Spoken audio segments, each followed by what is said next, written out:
Dover. The most dangerous man in Europe is about to arrive on Britain's shores. His preachings are so incendiary, he's been forced out of his native country.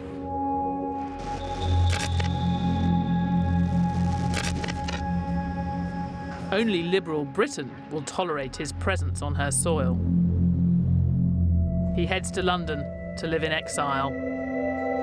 The year is 1849. But today, that man's writings are still dangerous. They're so radical, so revolutionary, they continue to divide the world. It's been more than 150 years since he started writing about the world. But you know what? If you're looking for an explanation of the global economic crisis, he's a surprisingly good place to start.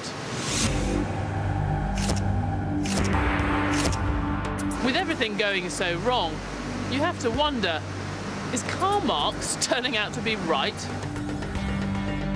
Most people know Marx as the father of communism. You might be surprised to hear that most of what he wrote was about capitalism. And today, his ideas about that are being taken seriously right at the heart of global business. His analysis was pretty on the button and explains a lot, I think, about some of the things that we see going on around in our economy today. For Marx, the best argument against capitalism was that it was inherently unfair. His ideas on inequality have more resonance than ever today. What Marx did do is to install this sense of urgency. Things cannot go on forever the way they are. In this series, I'll tell you about the lives and revolutionary thinking of three extraordinary men: John Maynard Keynes, Friedrich Hayek, and Karl Marx. Their worlds were changing as never before. They saw that the fate of nations would hang on the power of money, and they had radically different ideas about how to control it. Today, the stakes could hardly be higher. All three of these men were giants whose ideas live on. But they speak to us right now because they, more than anyone, recognise the double-edged power of money. How markets could transform all of our lives, but also plunge us into chaos. Keynes and Hayek argued about whether government should try to tame this force of human nature, capitalism. Karl Marx had the most radical advice of all: get rid of it.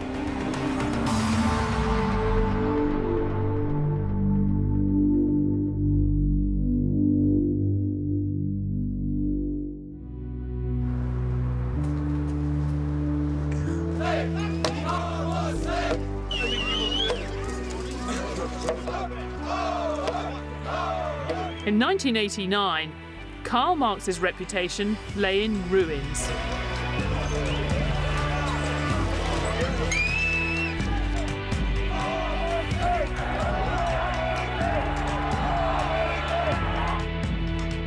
What a mess. For most of us, the fall of the Berlin Wall meant the end of Marx. Millions rejected the horrors of a violent and repressive police state.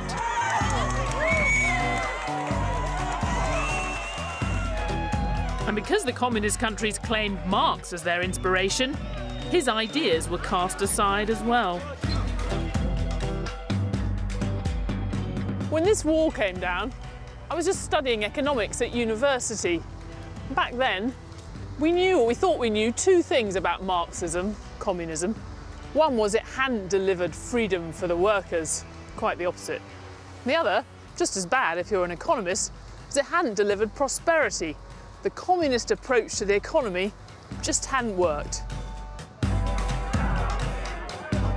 While the free market West took great strides, the communist planned economies had been left behind. Marx's reputation as an economist was in shreds.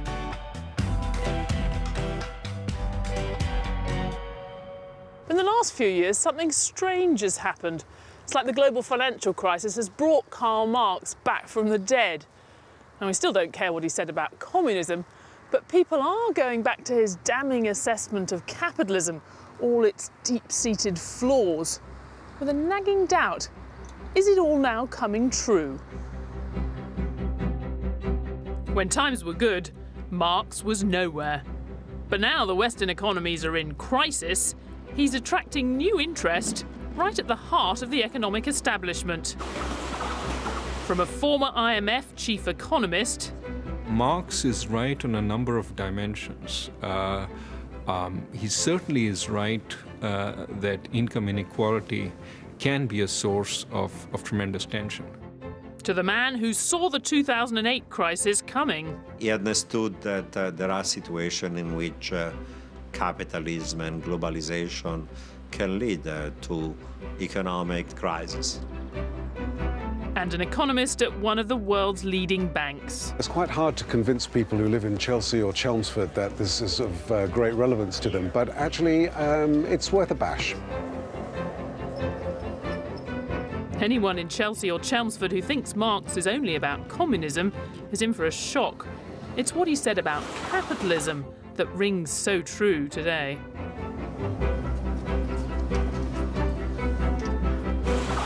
Marx's key insight was that capitalism was inherently unstable. He said we'd lurch from crisis to crisis and society would become increasingly unequal. Marx divided the world into bosses and workers. For him, they would always be at odds, and that battle was a recipe for crises. To make profit, bosses squeeze what they pay workers. The crisis comes when workers then don't have enough money to buy what bosses are trying to sell them. Now, for decades after World War II, that looked completely wrong. We had years of stable growth, and the workers were taking a larger and larger share of the pie. But not anymore.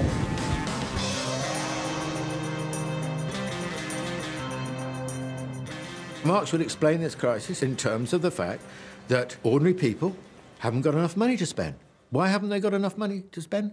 Because there's been a big redistribution over the last few decades away from ordinary people towards capital, towards wealth.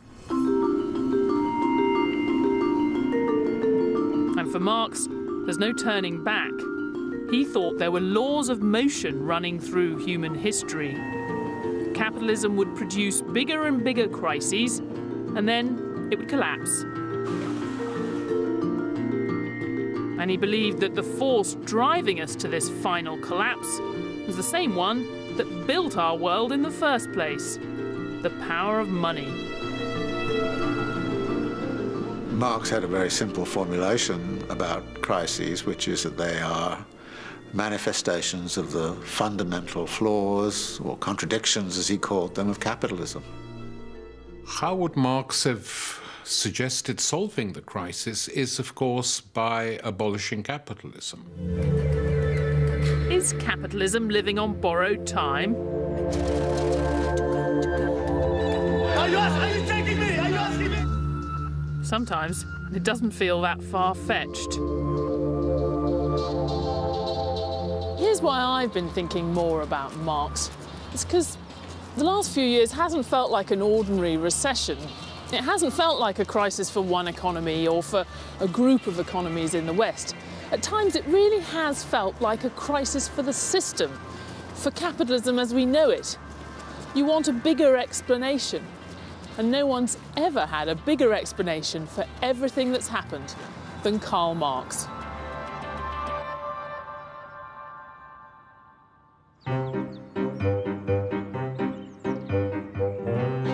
Capitalism's most implacable critic was born in the picture postcard town of Trier, in what is now southwest Germany. Today, his birthplace makes its own contribution to the local economy. It's a big draw for tourists. But do you still have a lot of people coming here, tourists Yes, from around the world? We have more than 40,000 tourists here, and 25% came from China. So a quarter of them come from China to see Marx's birthplace. And what do they buy? What do they like? Do you like the red chocolate? The Karl Marx chocolate. Yes. Maybe I should get some of that as well, actually. And the wine. Marx's father, Heinrich Marx, he had a vineyard nearby Trier. And you don't think that Karl Marx would mind you selling all this stuff? A bit capitalist having this shop. Perhaps he did enjoy it because he had a good humor too. The man with the big theory about our world had big dreams right from the start. When he was 17, Marx had to write an essay about picking the right career. He said the best position in life was to serve all of mankind, so your deed would live on perpetually at work, and over your ashes would be shed the hot tears of noble people. I wonder, would that young man, that rather grand young man, be surprised to hear that his first home had been turned into a museum? Probably not. But for all his ambitions, Marx was hardly a model student. When he was at university in Berlin, he earned a reputation as a radical thinker. Marx comes across as a young man, as this sort of energetic, fiery, hairy figure. He was known as the wild boar, or the Moor, which sort of points to his sort of Levantine complex. He was full of ideas, he was full of debate, he liked big drinking sessions and then deep philosophical debate about the nature of Christ and German Romanticism and politics. By the time he was 24, Dr. Marx was a bit of a Renaissance man. He was an expert in law, philosophy, you name it. In fact, the only thing he didn't know much about was economics.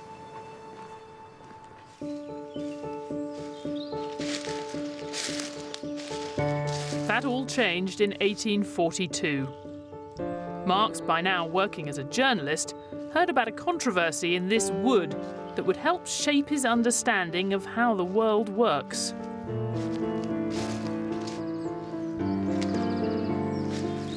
Peasants taking sticks from the forest floor to use as firewood were being prosecuted for theft. Wood had been gathered here for centuries, but now the landowners had declared it belonged to them. What had been freely shared was now private property. You could say that thinking about this question turned Marx into an economist, but that wouldn't really capture it. He came to think that economics, the nature of economic relationships between people, were at the heart of absolutely everything. The foundations of Marx's thinking was materialism, that when you cut away religion, ideology, politics, at its root were the material relations between man, the need for food, the need to have a roof over your head. This is what ultimately drives so much of human interaction. What was unique in Marx, he didn't see economy just as a special sphere. He saw economy as the structuring principle of the entire social totality. For Marx, it all begins with private property, which divides the world starkly. There are those that have it and those that don't. Take this wood. Before it became private property, I could do what I like with it. I could heat my house with it. I could make a chair and exchange it for food. But if it belongs to someone else, the whole relationship changes. Now Marx would say, I become a member of the proletariat. Now I have to work for the owner of the wood, the capitalist, for a wage. Then he can sell what I've made for more than he paid me. Look what's happened. Something that was part of my life is now a financial transaction. The capitalist made profit. He can use that to buy more wood, build factories, make more profit. And so it goes on. Profit is now the heart of everything.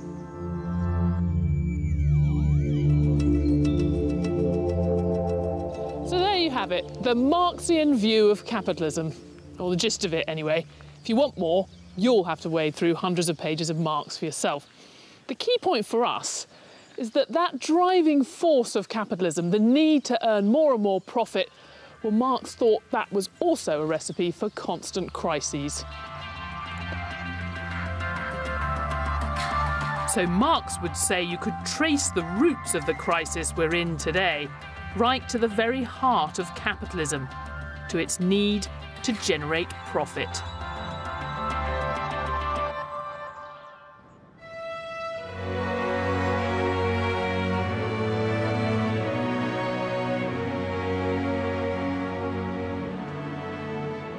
What Marx was seeing in Trier was a world in flux. Feudalism was on the way out. An entirely new way of doing things had arrived. Now we know what capitalism's really made of. And the power of money today means a lot more than just throwing a few peasants in jail. A bunch of guys in a trading floor can turn the entire economy upside down. Around the world, all of our lives depend on markets, on capitalism being able to deliver. If Marx is right, if it's fundamentally flawed, well, that's a really big problem.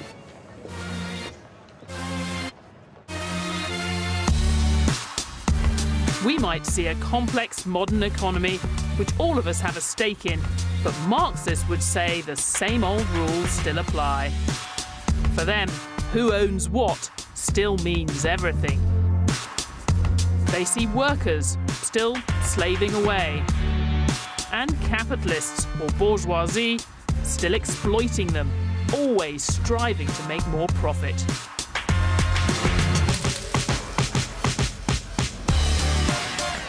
In Marx's world, any capitalist that doesn't seek maximum profit is soon replaced by one who does. So the system follows a completely predictable course, he would say, to its own destruction. It's not an idea that many people accept. He was completely wrong, including the idea that capitalism was merely a phase and contained within it the seeds of its own destruction. That's not the case. Well, everything is bound to collapse if you wait long enough. I mean, the Earth's going to, be sucked into the sun someday, You'd be forgiven for thinking the total collapse of capitalism sounds a little implausible. How could seeking profit be so disastrous when it's done such amazing things? Just look at how we eat under capitalism. We get fresh fruit flown in from all over the world. We can choose from 700 types of breakfast cereal. We have enough of it, and it's all safe to eat. This incredible plenty and the technology it depends on didn't come from the state. It's what happens when you let capitalists compete for profit. They didn't do it for our benefit. They did it because it made them rich. So at first glance, Marx's idea that capitalism's search for profit would be its downfall sounds absurd. Profit may often sound venal, it may often sound wrong, but it is what pushes progress ahead. Profit is actually what drives the world forward, and that's what Marx could never quite handle. The profit motive is essential. After all, what is the profit motive? It's just a way of achieving a better society by people wanting to better their own individual lot. When you think of how fundamentally the profit motive has shaped and enriched our world, it's no wonder Marx fell out of favour. But you shouldn't dismiss Dr. Marx quite yet. I mean, it's true, he talked a lot about class exploitation, misery, chaos, but he didn't think capitalism was all bad. Far from it. This cocktail bar in London's Soho hides a revolutionary past. It used to be the Red Lion pub, site of a clandestine meeting of communists in 1847 that would echo down the ages.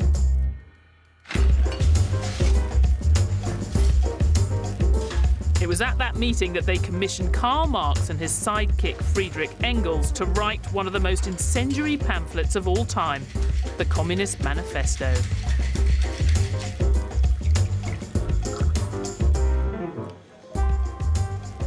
Some of this you probably know.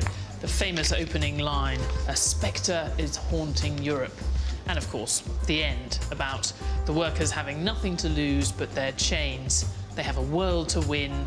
Working men of all countries unite, in capital letters. But what you probably don't know, what I find most interesting, is what's in the middle. One of the most perceptive and admiring bits of writing about capitalism I've ever read. In fact, it reads a lot truer now than when it was written. I think what's surprising about a lot of Marx's writing is that you find in amongst the communism a lot of good analysis of capitalism, and actually you also find within it quite a lot of praise for capitalism. Marx's attitude towards capitalism is basically ambiguous. He's, at the same time, he was honest here, Marx, ultra fascinated. He was fully aware that this is the most productive, dynamic system in the history of humanity, and so on. The truth is, Marx did understand that the drive for profit would achieve incredible things. It has been the first to show what man's activity can bring about. It's accomplished wonders far surpassing Egyptian pyramids, Roman aqueducts and Gothic cathedrals. It has conducted expeditions that put in the shade all former exoduses of nations and crusades. He did really get the kind of global aspect. He got the idea that people were suddenly being able to get things from all the way around the world in a completely new way, and the impact of that. The need of a constantly expanding market for its products chases the bourgeoisie over the whole surface of the globe. It must nestle everywhere, settle everywhere, establish connections everywhere. It creates a world after its own image. But you know, there's got to be a downside for the bourgeoisie. Modern bourgeois society is like the sorcerer who's no longer able to control the powers of the netherworld, whom he has called up by his spells. What the bourgeoisie therefore produces above all is its own grave diggers. Its fall and the victory of the proletariat are equally inevitable.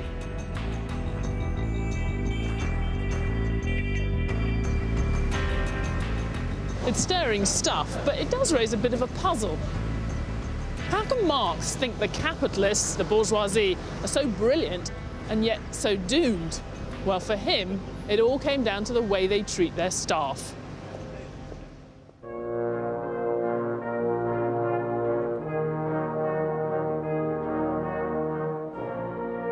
To understand Marx's analysis of crises, we have to first understand the capitalism that he knew. 19th century capitalists might have built wonders surpassing Egyptian pyramids, but they also forced their workers to endure terrible conditions and pay.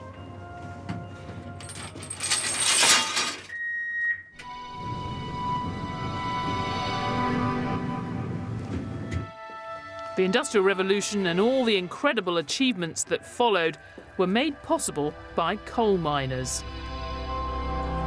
This is a replica of what it was like at Victorian era underground. The man you can see at far side, he had a pick and shovel and he'd work the coal, fill that corf, and then his wife had to drag that coal behind her to a loading point, which could be up to 30, 40 metres away. I didn't realise that their husband and wives would work together. Oh yeah, it were all families. Yeah. They needed a little boy or little girl to work this door as well. So, but if you took the job, you had to sort of provide a small child. Yeah. So. The only light they had between them was a candle which the dad kept, so he could see what he didn't call for. So the little boy or girl was sat on their own in the dark for 12 hours a day. It is difficult to overstate the horror of industrialisation in Europe. In 1829, Liverpool, for example, a life expectancy at birth was about 28 years. And that was the lowest age since the Black Death. So the impact of the Industrial Revolution on life chances was absolutely terrifying. By 1849, his revolutionary writings had got Marx banned from everywhere but Britain. Here he could observe the power money had to ruin lives, at a suitably safe distance, of course. I think in the last few minutes I've come closer to what it was actually like, the drudgery of Victorian times, than Karl Marx ever did. He never went to a mine, and as far as we can tell, he only went to a factory once towards the end of his life. But it didn't stop him writing vividly about the horrors of Britain's dark satanic mills. The horrors of Victorian working conditions clearly shaped Marx's economics. In his time, minimum pay for proles meant maximum profits for bosses, and any bosses who did choose to pay more usually went bust. He thought there'd always be downward pressure on wages and that wages would come down to the minimum that enabled bare survival. They couldn't go lower than that, otherwise the workers would die. But he thought they'd be depressed down to that minimum. The reality, of course, has been the opposite. It has been a continual advancement in wages, year in, year out, decade in, decade out. Marx was wrong. He thought it would all get so bad the workers would overthrow the system. Yet even as he was writing, reformers were beginning to get rid of the worst employment practices. Capitalism got kinder, not nastier, but the idea that the competing interests of bosses and workers would cause crises, well, that does seem relevant today.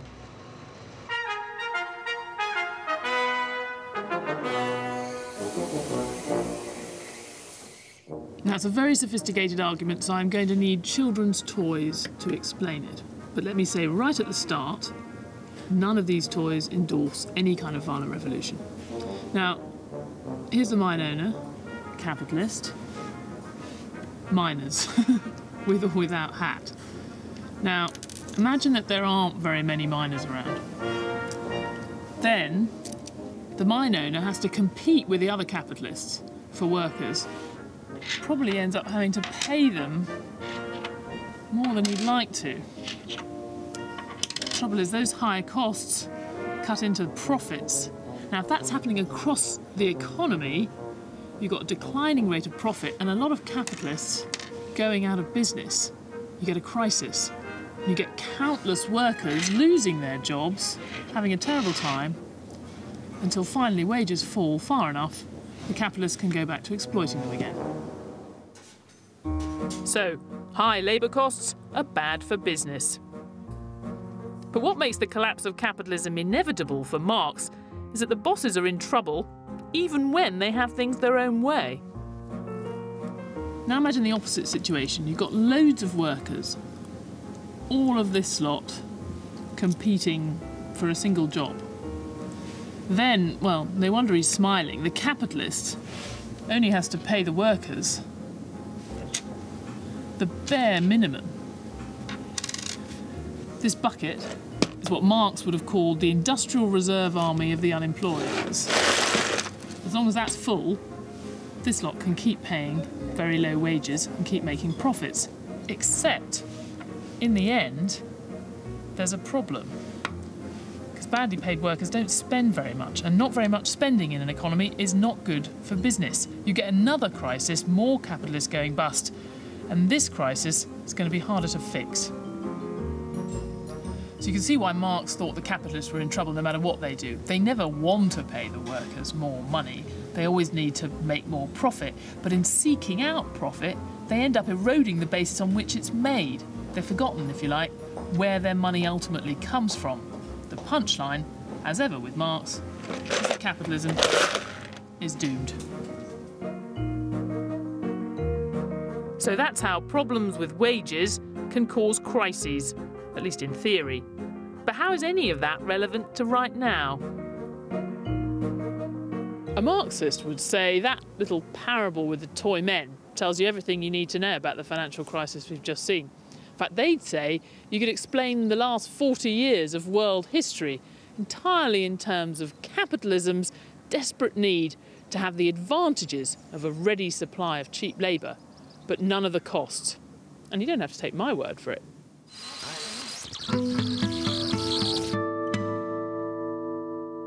Let's take a look at the last 40 years of history through the prism of Marx's theories to show how they might explain the mess we're in. An imaginary Marxist broadcasting corporation would see it all as a good old 1970s-style class struggle. As usual, the world's divided between workers and capitalists, always fighting to get a bigger slice of the pie. And the crisis happened, Marxists would argue, because the capitalists have been coming out on top a bit too often. The fight is over wages. Capitalists want to pay less, the workers want to get more. In the 70s, powerful trade unions battled to keep wages high. Then we come to the 80s, fight back time for capitalists. This year, look, can you see it now? Look. Marx would have seen Margaret Thatcher and Ronald Reagan as acting purely in the interests of the capitalist bosses. It was their governments that helped business by getting rid of the obstacles that made it hard to cut wages.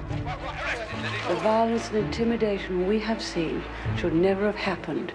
It is the work of extremists. It is the enemy within. If they do not report for work within 48 hours, they have forfeited their jobs and will be terminated. End of statement. So for the Marxist Broadcasting Corporation, the capitalists won in the 1980s, and they kept on winning. The guaranteed high wages and job security that workers had enjoyed until the 70s had gone. And downward pressure on wages started to lay the seeds of the crisis we see today.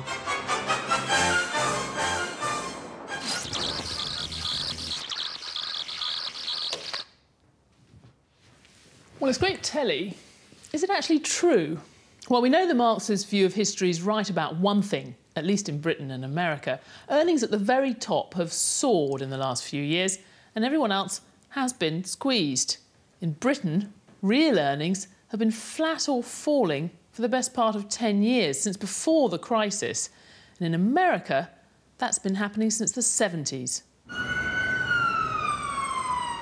In the United States, a full-time male worker, median, income has stagnated for a third of a century. No increase. Household income today is the same as it was 15 years ago.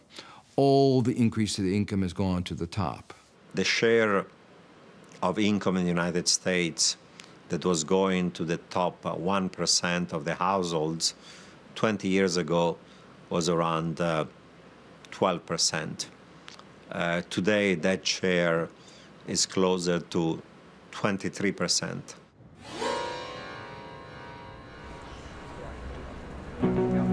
Things haven't gone that far in the UK, but inequality is certainly creeping up the agenda.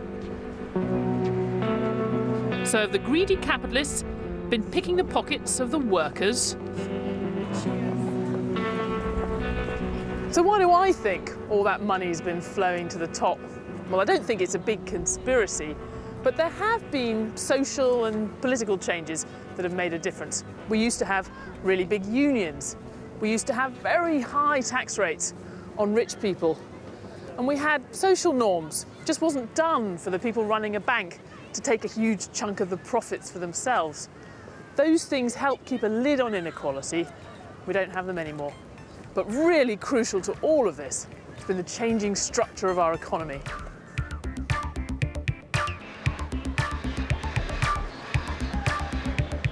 A lot of it's down to new technology.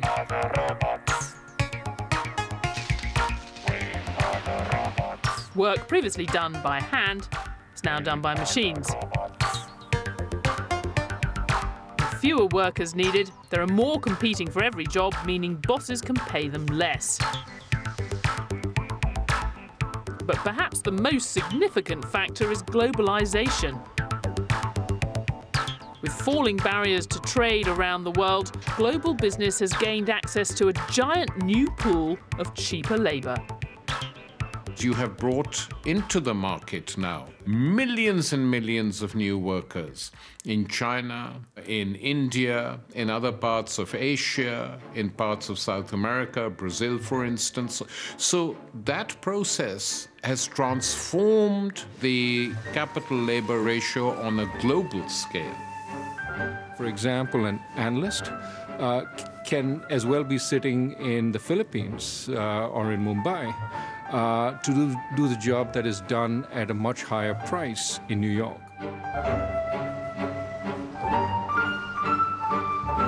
Many workers in the rich countries are now competing with an industrial reserve army running into the billions.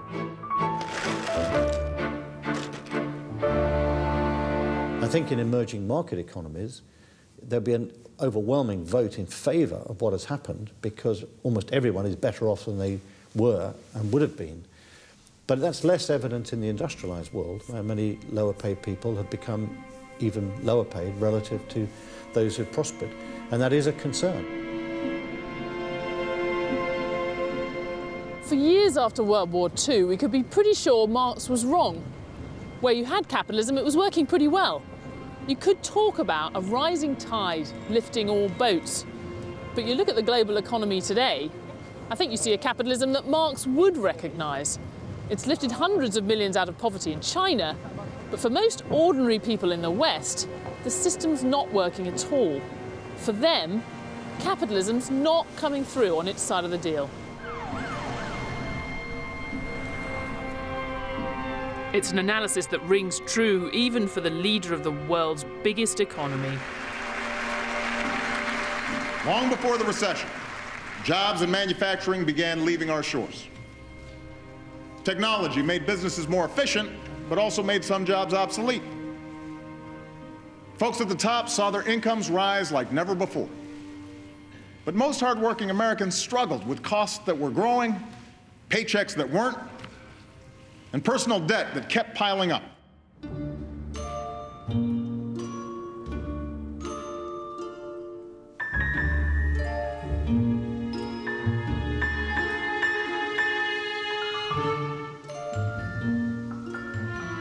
Marx would say this squeeze on wages was the root cause of the huge economic crisis that we've been living through.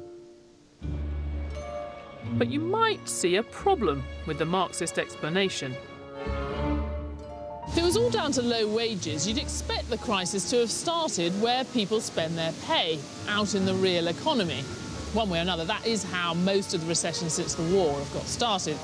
But this time, it wasn't the high street that sank the city, it was the other way around. The explosion that rocked the global economy in 2008 was detonated deep inside the banks.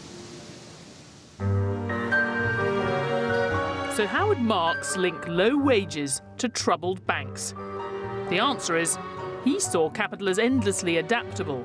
It could solve one problem, low wages, but only at the cost of creating another. Remember, Marx didn't underestimate capitalism. He thought it was fundamentally flawed. He didn't think it was stupid. If large parts of the population weren't being paid enough to support demand, well, he wouldn't have been at all surprised to hear the capitalists had come up with a brilliant solution, the credit card. Let me see that wine. With consumer credit, people can carry on spending even if they haven't got the money. The economy stays afloat, and the capitalists still make their profit.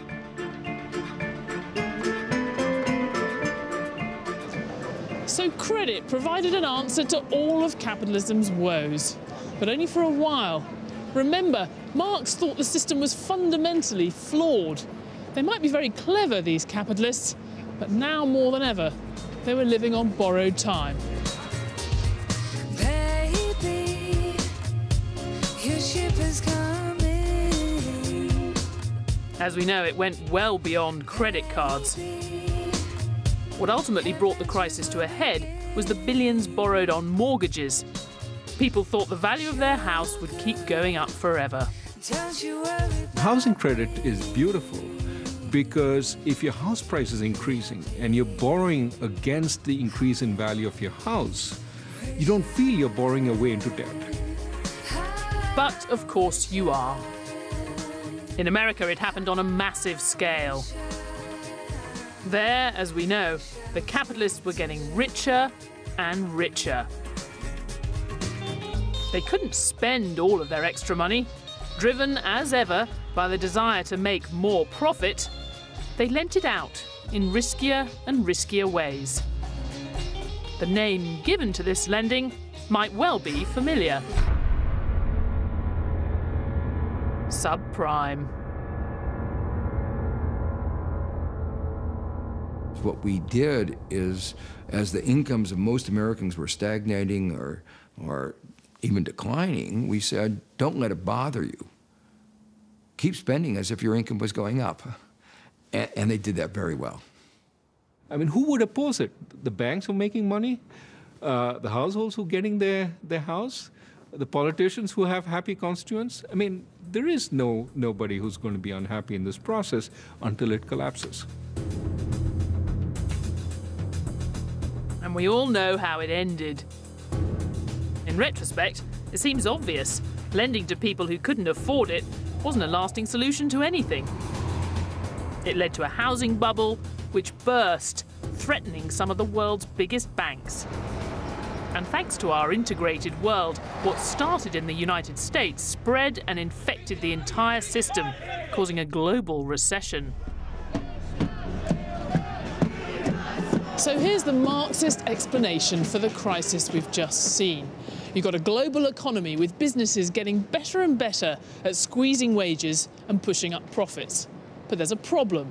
They're producing a lot of stuff that the workers can no longer afford, and a lot of profits looking for a new home.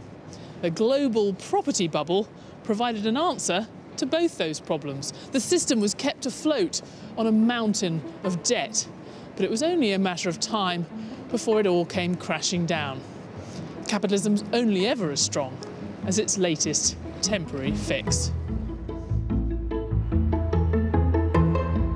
It's an extraordinary tale, and a lot of people would say it's completely wrong. Marxism doesn't actually work, but it keeps coming back because it makes for a good story. I don't think low wages played any role at all in causing the crisis. The crisis was caused by governments and central banks flooding the market with cheap credit and cheap money because politicians don't like the downturn in an economy that throws people out of work. I think it may have, to some degree, increased the level of indebtedness that people went into the crisis with, which I think intensified how deep the crisis became. But it wasn't the underlying cause, it was a contextual factor which made it a bit worse. But the idea that low wages may have contributed to the crisis is gaining ground, even if the name Marx is as toxic as ever. George Magnus is a senior economic advisor to one of the world's leading banks.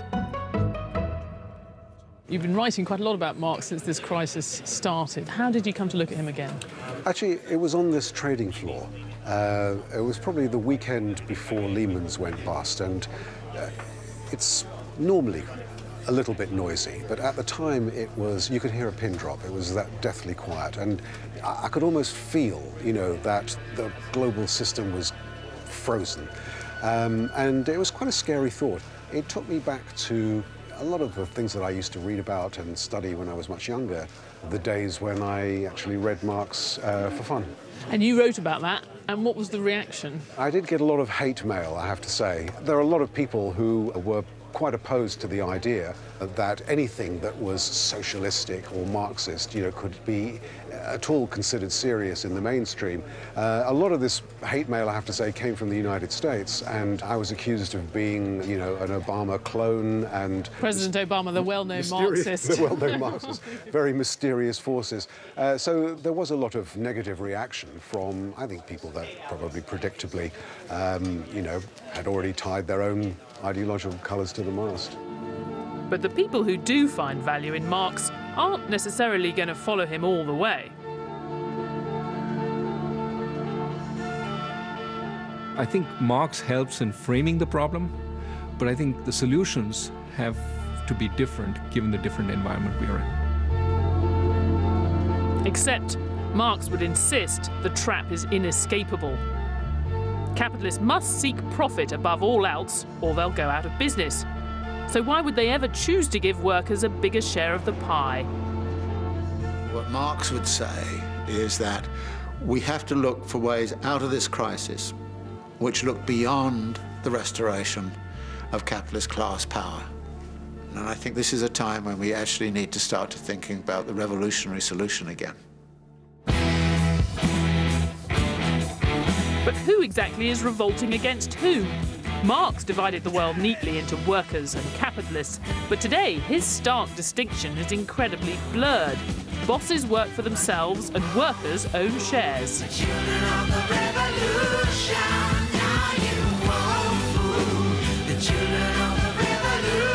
In our modern world, enough of us do have a stake in the system, whether mobile phones or pension plans, to stave off talk of armed revolt. But what about the people capitalism's failing? What does Marx have to say to them?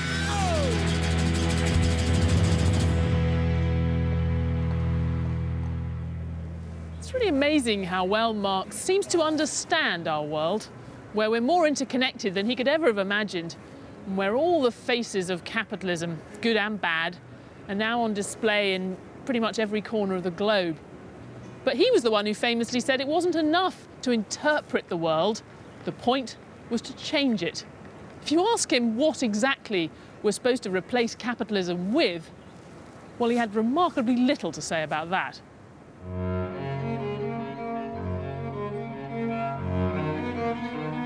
As Marx entered his final years, he seemed quite content with the way things were.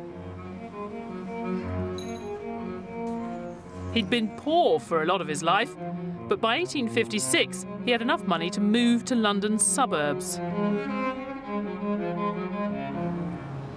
The young firebrand now looked like part of the establishment. He would spend his day walking around Hampstead Heath. He would worry about personal finances. He would worry about his daughters and the expense of their piano lessons. I mean, he lived a remarkably bourgeois life in many ways. In his later years, Marx was the world authority on the revolution, but he didn't seem to be in a hurry to make it happen. Young, hot-headed socialists from around the world would come to North London to pay their respects, win his support. Mr. M seemed happy to watch and wait.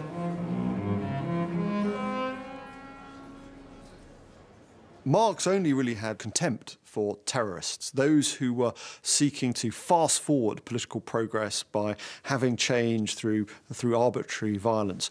You needed the economic fundamentals in place for a proper revolution to succeed. To understand why he didn't want a rush revolution, we need to understand, for the last time, I promise, a bit more Marxist theory. As usual, he had a grand analysis of the history of the world.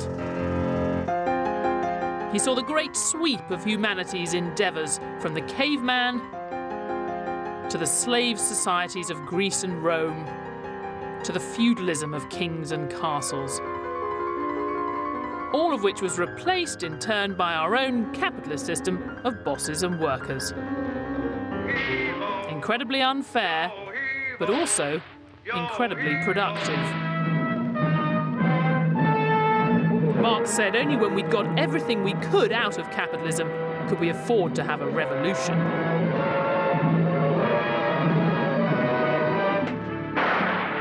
In his words, the knell of capitalist private property sounds. The expropriators are expropriated, all to be replaced by more or less nothing. Irritatingly, there's next to no alternative laid out. Marx, basically, was not the one who simply gave us a blueprint, you know, 5 stages after capitalism, communism, here you have the basic guidelines, what to do, and so on. No, no, it's up to us. He just opened up the field. Is there an alternative to capitalism? I've no idea. Well, I suppose there could be all kinds of alternatives: dead silence, starvation, or the end of the world, or anything. But I simply have no idea if there is an alternative. It doesn't occur to me. It doesn't seem to me to be important. It's like saying, is there an alternative to weather?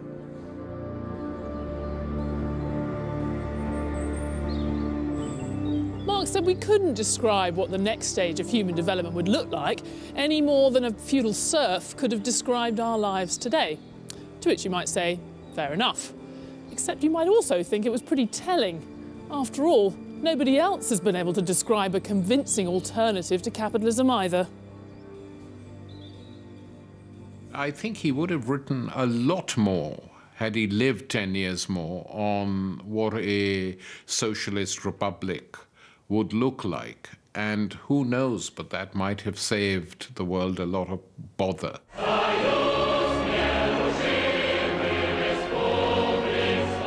Without his blueprint, we all know what happened next. There weren't any revolutions in the rich, developed countries, as Marx predicted. Instead, it happened in one of the world's poorest nations. Soviet Russia may have left Marx far behind, but it was an attempt to try something else, and many have drawn lessons from its failure. The truth is, at the moment, there are different forms of capitalism, but on the big argument about whether you really want to have a communist system or a capitalist one, that is pretty much won everywhere, I think. There are more humane versions of capitalism or more barbaric forms of capitalism. But I don't think there's a systemic alternative to capitalism. Will there ever be? Yes, I would think so. I mean, you know, nothing is forever. Absolutely nothing. And capitalism is not forever. But anyone looking for a fairer alternative knows they can't ever repeat what happened east of the Berlin Wall. Dictatorship, political oppression, and millions of ruined lives.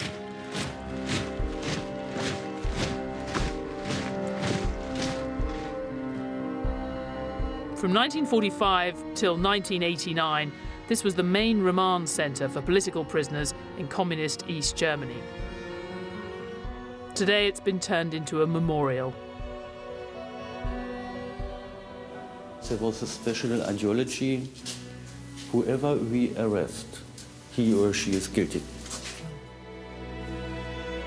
It's possible that places like this explain why even capitalism's toughest critics today seldom talk seriously about replacing it.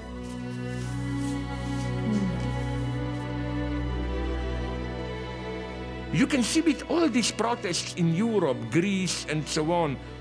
I was in Spain, in Greece, asking always the same question. Okay, what do you want? Apart from some purely moralistic answers, I didn't get any good concrete proposals. You know, answers like, oh, money should serve people, not people serving money. My God, Hitler and everyone would have agreed with this, I'm sure. You would have thought that with this implosion of the banking system at the heart of the capitalism in the United States, as well as the United Kingdom and so on, there would be a huge rush to Marxism and extreme socialism. That hasn't really happened. It is quite surprising, and I'm very pleased. But if memories of this place do fade, could there ever be an alternative to capitalism? Or should what happened here be a lesson for all time? If someone wants to seek an alternative to capitalism, and they're saying by seeking that alternative that capitalism is a system rather than a fact of life, and they're saying that, for instance, that human nature can be altered, fundamentally they're revealing themselves as a utopian. And the problem with utopia is that it can only ever be approached across a sea of blood, and you never arrive. This is my big mantra when we leftists are accused of utopians. Maybe, but the only real utopia is to think that with some cosmetic changes, things can go on indefinitely the way they are now. Arise, establish from your slumbers, arise, ye criminals of want, for reason in revolt. Marx died in 1883.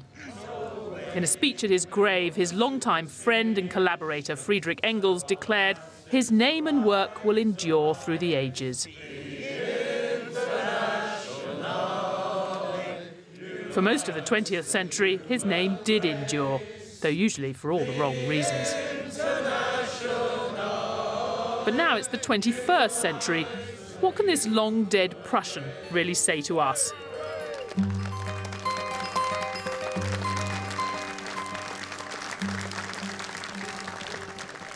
Fundamentally, I think Marx reminds us that if capitalism doesn't work for everyone, it might not work at all. When you look at what's happening, the pressure on wages, can you understand why people are sort of looking again at some of Marx's analysis? Yes, the big picture, the workers versus the capitalists. And there's no doubt that there have been significant changes in inequality and in the distribution of income, which make you pause about the benefits of the development of output and prosperity that we've seen. I don't think you can afford to believe that the benefits of a market economy and bringing prosperity will be there unless there is a collective commitment to keep the system going. And that does require people to believe that everyone will benefit in the end. I think some of the ugliness of capitalism that he saw in the 19th century seems to be reappearing in the 20th and 21st. And in a way, we have to keep our perspective on this. Health conditions are much better. Living standards are starting from a higher level. But it is still the case that things aren't the way they ought to be, and they're not moving in the way they should be. But let's face it, Marx wasn't just talking about tweaking the system. He had a much grander claim than that. Did Marx change the world? Of course he did. And after that funeral, people did weep hot tears at his grave, just as his 17-year-old self would have wanted. Probably many more lived to curse his name. But there's no getting around it. Capitalism's still here. Marx was right to see capitalism as inherently unstable and often unfair. Keynes and Hayek saw that too, but Marx was the first. And unlike them, he didn't think we should find a way to live with it. He said capitalism would bounce back from crises and reinvent itself, but in the end, a compelling alternative would appear, and capitalism would collapse. For all that rings true now in Marx, on that he seems to have been dead wrong. Maybe he did underestimate capitalism. He certainly overestimated the opposition to it. I think the system needs to reinvent itself now, again. If it can pull that off, we'll be talking even less about Marx a century from now. But the last few years have left capitalism with plenty to prove.